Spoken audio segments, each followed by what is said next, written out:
Hi, this is Dr. Tony Cooper, and this is Life Without Baggage. In this podcast, I'll help you develop a stronger sense of self, develop firmer boundaries, and also learn how to lean into the gentle promptings of the Holy Spirit who can help you navigate life. My purpose is to help you get free from the emotional baggage that weighs you down so that you can be fully alive and engaged in life. My media includes audiobooks, self-help books, videos, and this podcast. Just a reminder before we get into today's episode that this is not a substitute for medication or counseling. If you're having thoughts of harming yourself or another person, or if this material triggers you, please contact your doctor or a mental health specialist to help you with your concerns. Thanks for joining me today for this week's episode of Life Without Baggage. So I'm scheduling this to occur right around New Year's because this is the time where we need tips for making change successfully. So you might be making a resolution, or maybe you just have some personal goals. And I like to assist people in succeeding in the things that are important to them. So today is an episode I recorded with Jennielle from Shades of Healing podcast. Now, you might remember her because we did an episode over the summer about the brain and trauma. So this time she's interviewing me, and I'm going to share some strategies for the tips for successful change and some suggestions for how to set your goals in a way that will help you succeed. So I thought it was time for something a little lighter, huh? We've been doing some intense stuff. So blessings for the new year, and here's today's episode. Today on the show, we have Dr. Tony Cooper. She would be sharing with us exactly why change can feel so scary or why it can be so difficult, even when we know change is for the better. She will share a 4-step approach to successful change, and she'll also talk about some common mistakes that people make and how to avoid them. In today's episodes, you will get practical tips to ensure that your positive changes do in fact turn out to be lasting transformation. And let's begin. Dr. Tony Cooper is a Christian psychologist who specializes in the treatment of adult survivors of abuse and dysfunctional families. She has been working in private practice since 1986, helping women recover from trauma and abuse in a Christian framework. Dr. Tony has developed a variety of faith-based media, which includes books, videos, and podcasts that teach women how to break through old patterns and build healthy self-esteem, boundaries, and a meaningful connection to God in their personal lives. Welcome to the Shades of Trauma Healing podcast, Dr. Tony. I am so excited to have this conversation with you. Well, thank you so much for having me. As we begin talking, my podcast is aimed at survivors of childhood trauma, and we know that trauma changes people in so many different levels. Once people begin healing, they have to embrace change in their own lives, but change can be scary. So tell us, why is change so scary or so difficult for many people? Well, as you know, and probably as your listeners know, if you've been traumatized either in childhood or even adulthood, one of the ways that we try to cope with it is we tighten our controls. That makes perfect sense. But if we're going to grow and change, that means loosening up those controls a little bit. So that can be like scary because it's the opposite of how you have figured out how to keep going. But we can just do it a little at a time, and then it's very manageable. Yeah, so going slow and gently is the key to beginning to release. We can't release everything at once. That's not a good idea, no. Exactly. That's how you go into panic, and we don't want that. Exactly. Then tell us a bit more about what are the 4 steps to make successful change. Well, I always like to come up with little acronyms. So one of the ways that I help people think about change is, are you ripe for change? RIPE. You know how a fruit gets ripe and then it's ready? So the 4 steps for successful change, the R is, what are your reasons for wanting to change? We'll keep our motivation better if we write down 3 or 4 reasons that we want to make this change. Putting it in writing, putting it in your journal, that will help you kind of firm up your resolve, and it's already a step towards action. So that's the first step. The second is, I have an image. So when I want to lose weight, I can talk mean to myself, but that's not very motivating. Or what I've been doing is I have the item of clothing I want to fit into and I hang it up. So I'm looking at it. So then it's like, oh yeah, I want to fit in that. I look good in that. So then I have a positive image to motivate me so that when I want my candy bar, I'm thinking, I want to fit in that dress. And then I'm like, I have a image to help me resist the old impulse to give in to the old habit. Then the third step is you do need a plan. So now within plan, there are 4 steps. I learned this from somebody. I don't know. I didn't make this up. I don't know who it was. But they use the acronym OATS, O-A-T-S. O is have your objective. A, what's your activity to meet your objective? T is your timetable. And S is a systematic checkup.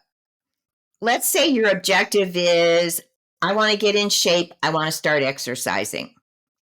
So my objective is, I want to get in shape. So what's my activity?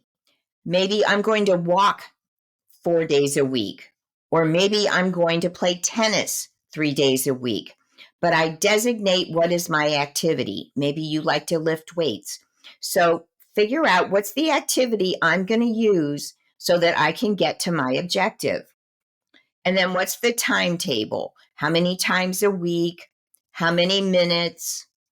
So that way, the more clarity, and again, you might want to write this in your journal, the more clarity you have to your goal and to your steps, you are way more likely to achieve it. And then the last S for OATS is a systematic checkup. Now, some people use an app.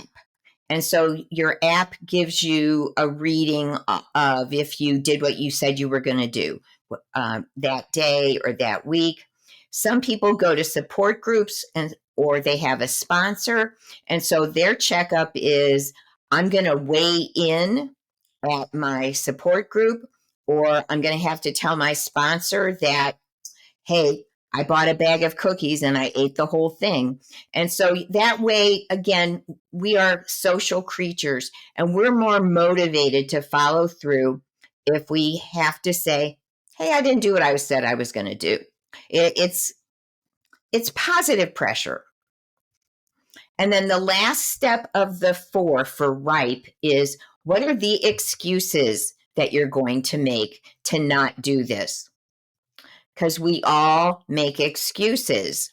That's why we don't progress. We always have an excuse like, well, I can wait till tomorrow, or, well, it's raining today, or I'm kind of tired. And so, I mean, sometimes an excuse is okay, but a lot of times you know what your habits of excuses are. Mine is, one more day won't matter. That's what I always say to myself. And it's like, well, it matters because that one more day keeps adding up to like a month. So if you know your excuses, write them down. And then you might want to come up with the argument you're going to make for your excuses. Because again, this is how we're changing how we talk to ourselves. And I know most of this goes on in our heads. But the more that we make it very, very concrete and specific, then if you know what your excuses are, you might need an argument to coach yourself. So what I have to say is, this works for me. I say, tomorrow I can have some candy if I want it. Today, I'm going to stick to my plan. And most of the time that works. Or I'll say, I have grapes at home. I'm going to go home and have those delicious grapes. I don't have to buy candy. As you can tell, sugar is my thing. So that way, if we know our excuses and then we have like a nice positive way to coach ourselves, not something mean, but something you might say to a friend like, hey, you can do it. Come on. It's just one day. So you say something positive, uplifting, supportive. Talk to yourself in a way that's going to be motivating. Shame and guilt do not motivate. They make us want to give up. So those are the 4 steps for successful change. Ripe. Are you ripe for change? And I bet you are. I love that acronym, and it just sticks in the mind, being ripe for change. Having a reason, having an image of what I want to do or become, then having a plan, and within plan, there's oats, having an objective, activity, a timetable, and then incorporating systematic checkups. And then the E is have the excuses written down and then create an argument for each excuse. Did I recap that okay? Perfect. All right. I love that. I think I'm going to be incorporating that. You mentioned what your excuse is. My excuse is I've worked so hard. I can relax with this bowl of whatever. I'm not so much the sugar person these days because I've been living sugar free for a bit now, mostly Oh, good sugar for free. you. Good for But you. that doesn't stop me from having the savory and spicy stuff.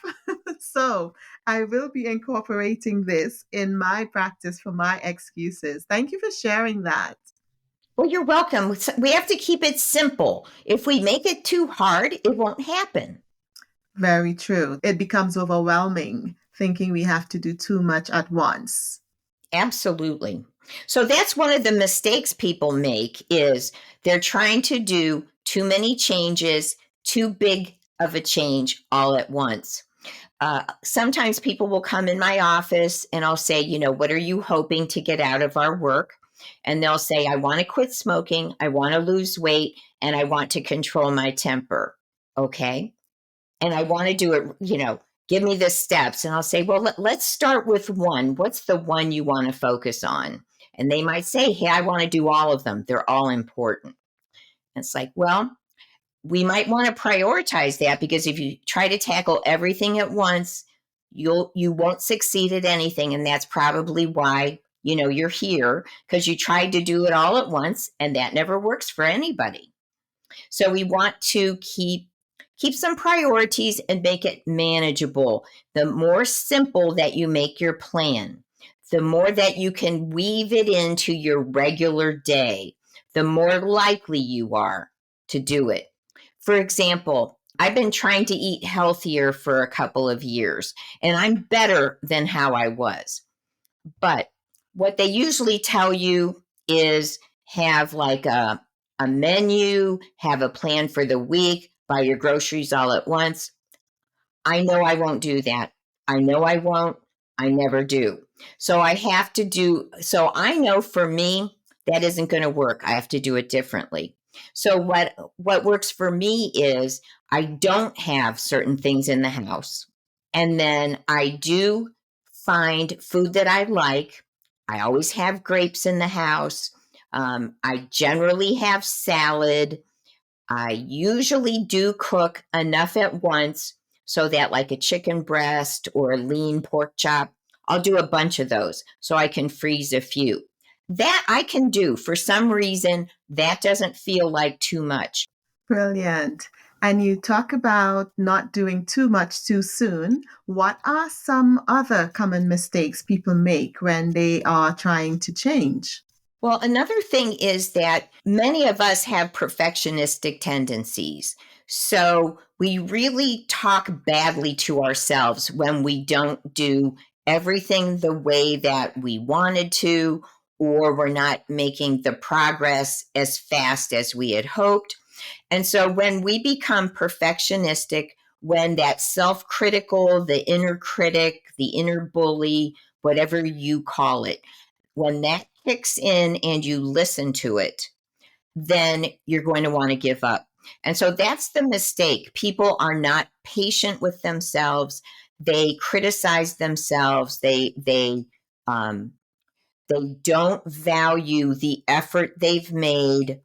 It's like, okay, well, I messed up today. I'm a loser. I'm never going to improve. And you would never say that to a friend.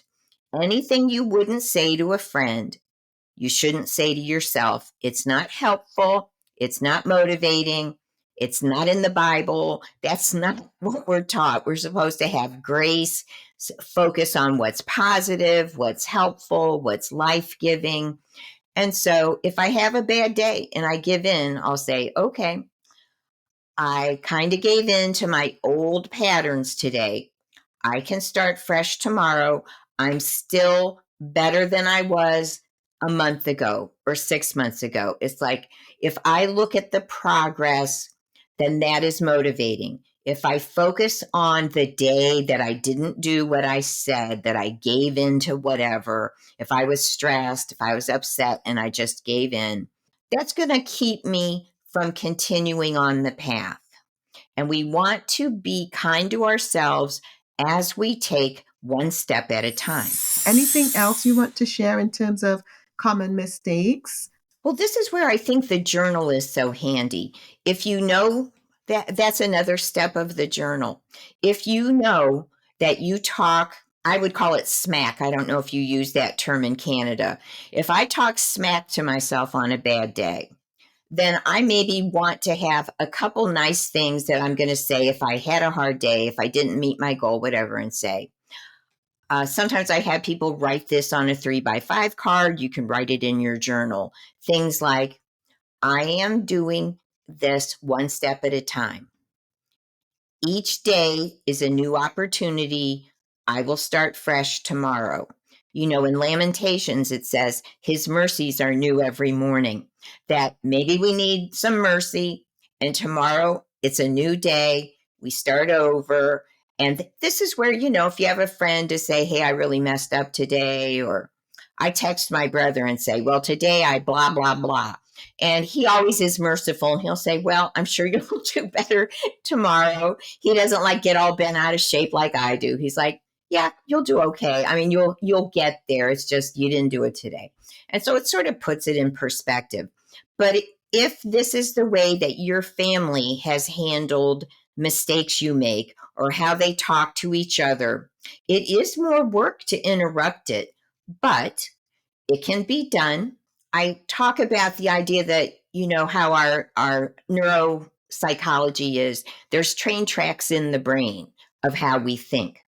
We can get on that old train track and go into the shame, guilt, and self-loathing, or we can build a new train track. It's newer. It's not as well worn. It's not automatic, but we can say, I'm not getting on that train track today.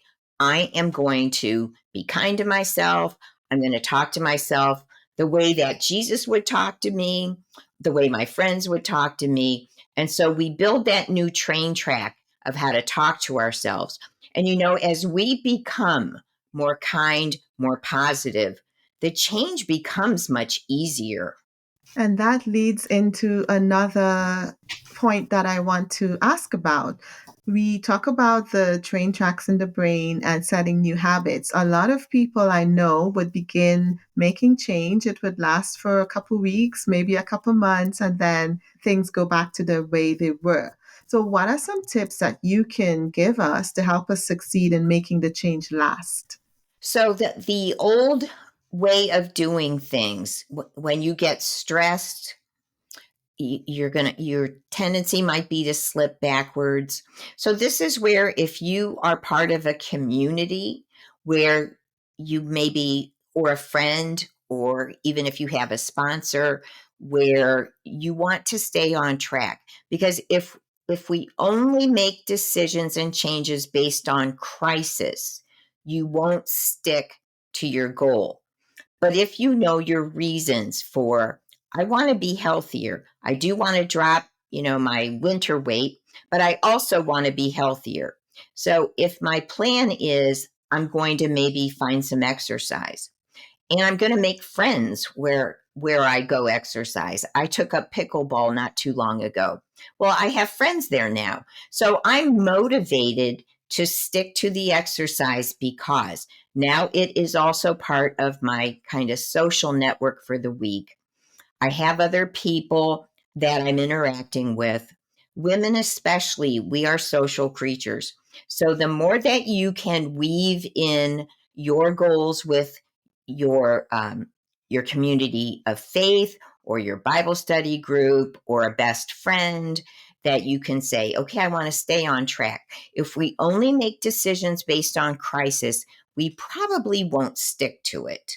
And if we're looking at the bigger goal of I want to be healthier, I want to have more energy, then we're more likely to stick to it. And if the steps are small, then we're just building a small step, another small step, and it becomes part of our lifestyle.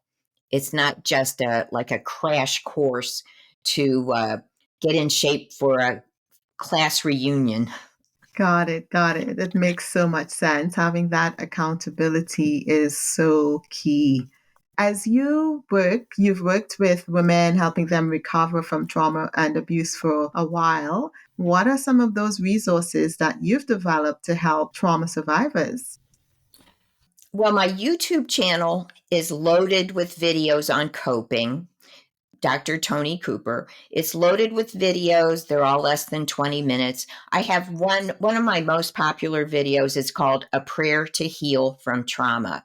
And it's a very short video, 3 or 4 minutes, and it goes through we need to forgive, not we don't need to trust, but we need to forgive so we aren't carrying anger and resentment. We don't want to give people that kind of power. So the videos are focused on usually specific issues like perfectionism, procrastination. So I have quite a few of those. That's how I entertained myself during COVID. I made videos. And then my podcast is called Life Without Baggage. It is a little bit more of the spiritual part of growing as a person, recovering from the ups and downs of life, rejection, betrayal. So there's a lot of crazy stuff out there. I wanted to offer something from, a faith-based perspective. And then I have written 7 books. One of them is free. It's called How to Understand Your Dreams. And I've been really interested in that for a long time. It's very useful as to see what needs attention, maybe ways God speaks to us.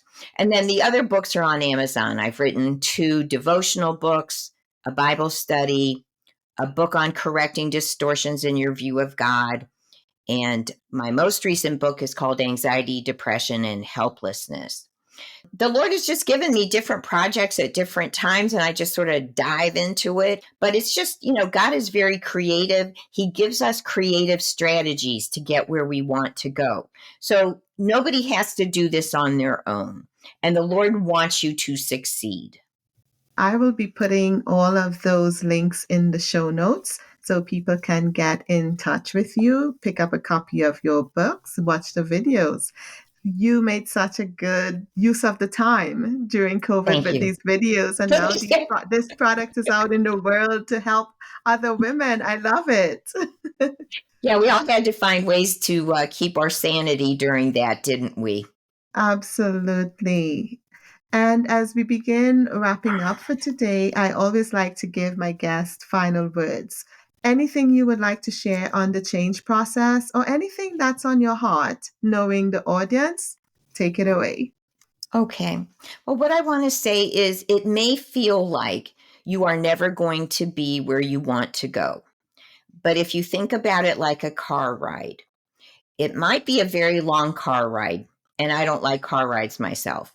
But if you focus on the scenery, the friends that you're making, little ways that God answers your prayers, encouragement, somebody else's testimony that maybe is older than you, that if you can learn to enjoy the journey and not just be focused on what you think is wrong with you, because there's a lot right with you, that if you learn to live in the presence of God and the forgiveness and the hope that God gives us, you're like a flower that's going to blossom and continue to grow.